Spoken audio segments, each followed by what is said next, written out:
As you know, Her Excellency Baerbock is the fifth woman to preside over the General Assembly. That I join you because the work of you and all the media you're representing behind you is of critical importance to me, but also to the UN itself. Because you are helping to hold our organization accountable, raising the tough issues and telling the stories to the 8 billion people globally who count on us to deliver and who do we serve. At the beginning of the opening of the 80th session last week, I spoke on the theme that will be guiding my presidency, Better Together. This theme reflects the reality that no single nation, regardless of its size, might, or wealth, can confront the challenges that we face all alone. We have to work together, better together. This organization was born in the moment of deep fracture, perhaps one of the darkest in human history. But it brought us the UN Charter. To this day, it is the North Star that guides our work and reminds us of what we want to accomplish together.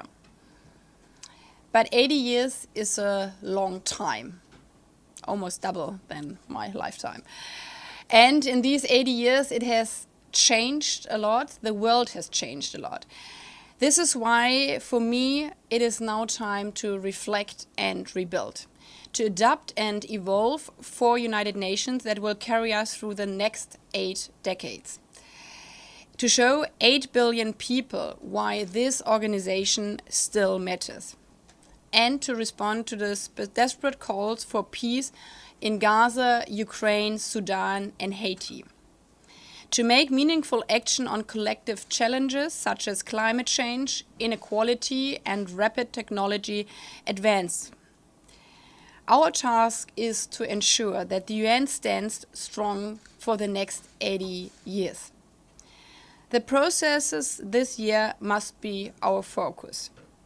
That includes advancing the UN 80 reform agenda, ensuring that the UN becomes more effective and can deliver on its promises.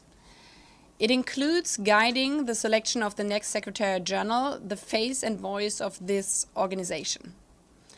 And it includes building on the Pact for the Future and ensuring its implementation. We need to regain momentum on the SDGs. This house was created for dialogue and diplomacy, and yes, for debate, to sort out our differences peacefully together. Next week's general debate, with an estimated 150 heads of states and government in attendance, is an opportunity to demonstrate exactly this. And I will use every opportunity to underscore the importance of this moment in history, to reaffirm our commitments to the UN Charter and the principles that it represents. The high-level week events to follow are also key opportunities.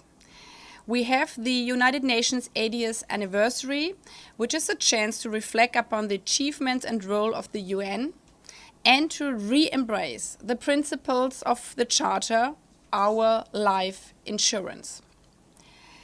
We have the high-level international conference for the peaceful settlement of the question of Palestine and the implementation of the two-state solutions. This is a chance to address reality that the Israeli-Palestinian conflict cannot be resolved by endless war, continued occupation, and terror. The only way to ensure that both Israelis and Palestinians can live in lasting peace, security, and dignity is the two-state solution. The high-level meetings marking the 30th anniversaries of both the 4th World Conference on Women and the World Programme of Action for Youth give us space to reflect on 3 decades of progress and, yes, setbacks, and to chart a path forward for equal rights for everyone. The high-level meeting on non-communicable diseases and mental health reflects the stark reality that non-infectious diseases are not only a leading cause of mortality, but in many cases entirely preventable and treatable.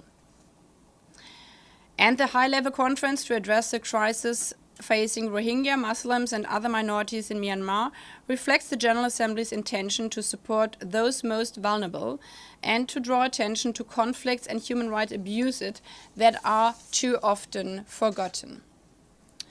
The high-level meeting to commemorate the International Day for the Total Elimination of Nuclear Weapons, a yearly gathering, regains renewed importance at a time when conflict and tensions are at a high point. So you can see we are not short on challenges or issues, yet we are also not short of engagement with significant attendance expected. What we have to do is turn this engagement into collective action. Yes, we are at a crossroads, a make or break moment. But this is precisely when we have to work harder. Our forebears had the humility and grace to put aside their differences and work together in 1945. We need that same principles conviction today. 8 decades of progress and setbacks, of achievement and failure, of renewal and resolve have brought us here. Now we need the will and the ambition to turn promise into action, commitments into progress, and hope into reality. That is the message I will deliver on Tuesday for the high-level week. And this is the message I will carry throughout the 80th session. I thank you.